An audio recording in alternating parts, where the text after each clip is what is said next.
Good afternoon, Wichita. How are you today? Got some food in your bellies, a little bit of drink. I heard there's some like fake mimosas or something supposed to taste like a mimosa over there. That sounds good. I chugged a couple of those before we started. Oh man, so this is kind of the last thing of the day, right? You've been pushing through, absorbing lots of great information, and maybe it feels like drinking from a fire hose sometimes. So I thought we'd start with a little something to get the positive energy, like fill us with positive vibes. How does that sound? All right, let's do that. So I'm going to ask you 3 questions, and for each one, I want you to identify in your mind's eye who is a person or situation that would fit that description.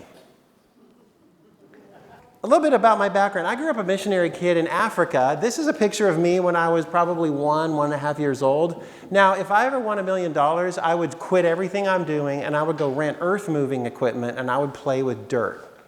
You can see it was in me from early on in my life. So I grew up in Zaire, Democratic Republic of Congo in the 1960s and 70s. Pretty idyllic life, didn't have a care in the world until high school hit. And I went to high school in Gaborone, Botswana in the early 1980s. In that time in Southern Africa, apartheid was still the regime in South Africa.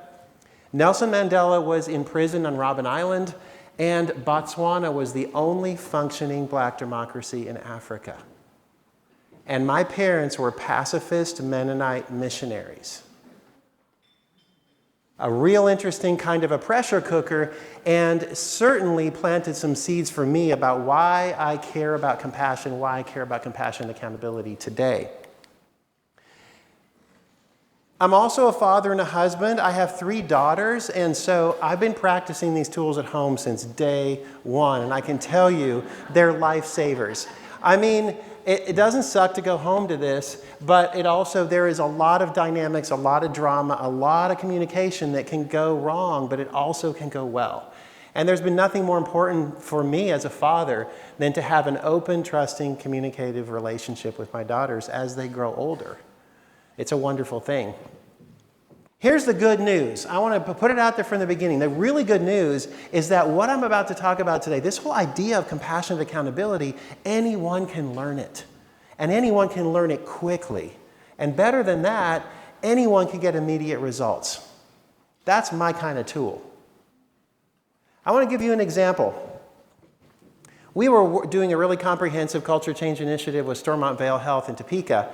And one of the surgeons, who was also a medical director, was in the group. And she came to one of our practice training groups one day and she said, I got to tell you a story about something. She said, I get so tired and drained by everything leading up to surgery.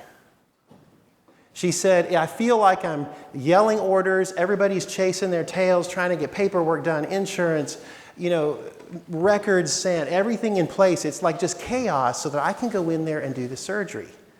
And she goes, what I've never told anybody is that sometimes I get nervous and sometimes I get scared and I don't like the relationship I have with my nurses and everyone that's helping me.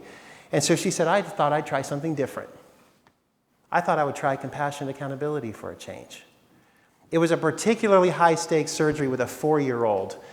And I mean, the tension and the weight and the drama that can surround this. And she got her whole team together beforehand and said, I want to share with you something I've never told anybody, which is I get nervous too.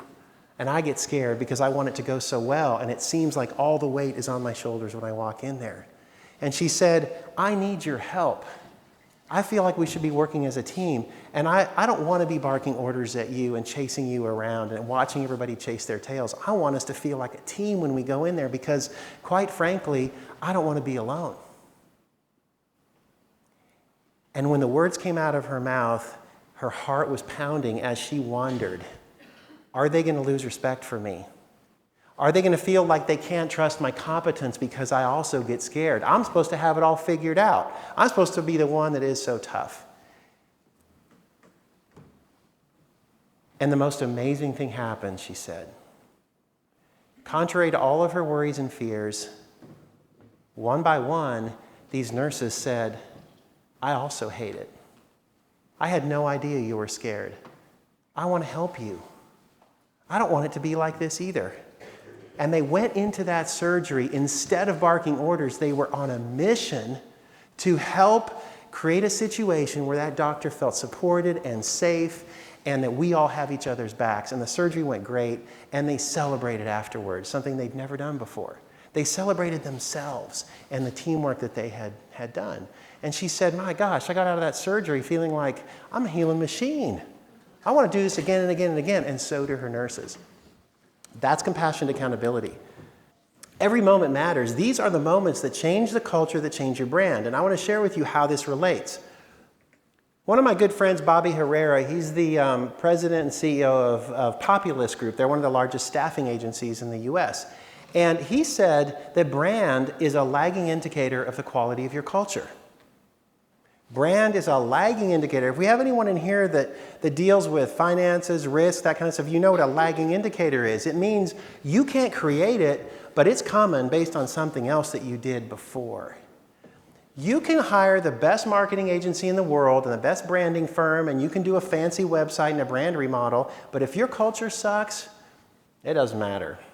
It does not matter. So if you want a good brand, it's the culture that you have to focus on.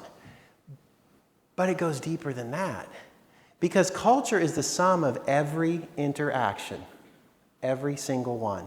Between you and the patients, between you and each other, between leaders and followers, between leaders and each other, between you and the public when nobody's watching. That's what creates your culture, which then creates your brand. So I'm curious, I'm just asking hypothetically, where do you spend your resources and energy right now? Where are you investing? What we did is we created a visual to represent these three things, these three aspects of value, capability, and responsibility. And we call them the three switches of the compassion mindset. Because if you're going to turn on a mindset, you got to turn on the switches, right? And when you turn on the switches in your house, what happens? Energy flows. The lights come on. That awesome Vitamix mixer makes your smoothie. But when you turn the switches off, the lights go out. The energy is blocked. It's dark. I want to leave that room. So I want to introduce you to these three switches and show you how to turn them on and the impact that it can make in your life. And so my last question for you is, are your switches on? It's a decision you can make every day when you walk out of here. What behaviors affirm and uphold that you're valuable? What behaviors and attitudes affirm that the people you interact with are valuable? What about capability? What are you doing to affirm your own capability, and what about the people around you? And the same is true for responsibility. So when I come back I'm going to wrap up now. When I come back to those three questions I asked you, when was the last time you had an interaction where you felt more valuable afterwards? What about more capable? What about more responsible? If you add these three questions into every survey you ever do again, I promise you it will transform your culture.